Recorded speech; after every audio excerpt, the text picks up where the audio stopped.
The shaking caused a building to collapse at a construction site. Dozens of workers are trapped in the rubble there. So far, only a handful have been rescued. Elsewhere in the city, buildings swayed. People rushed out into the street. A rooftop swimming pool became a waterfall.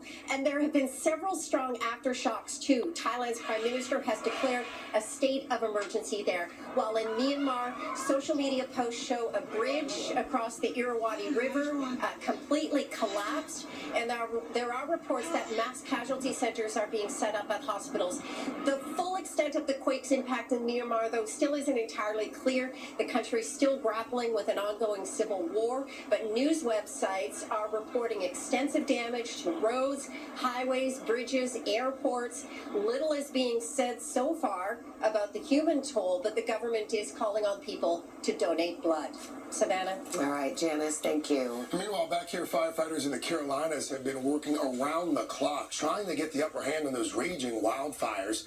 North Carolina's Black Cove Complex fire, now the highest priority fire in the country, with more than 500 people battling that blaze alone. The fire also threatening a region that's still recovering from Hurricane Helene 6 months ago.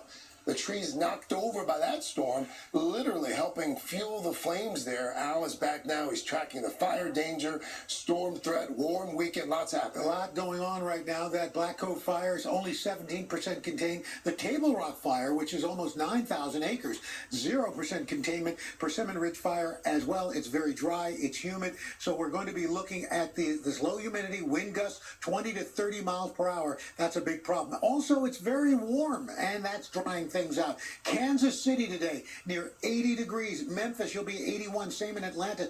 D.C. approaching 70 degrees. Tomorrow that heat moves to the east. New York City, 24 degrees above average. We're going to be near 80 degrees. Charleston, 77.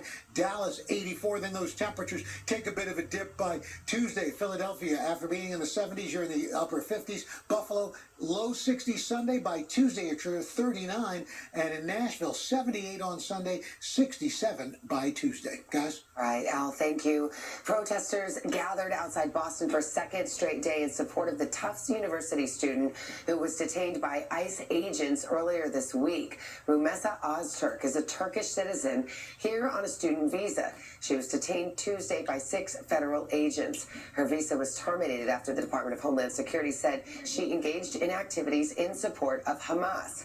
A year ago, Öztürk co-wrote an opinion article calling on the university to label the war in Gaza a genocide and divest from companies tied to Israel.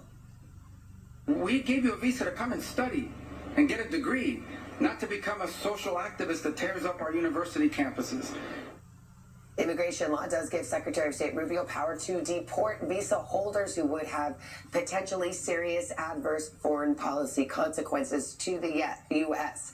Öztürk is now being held in a detention facility in Louisiana. To the NBA now, and what's probably the wildest finish you are going to see all year. The Chicago Bulls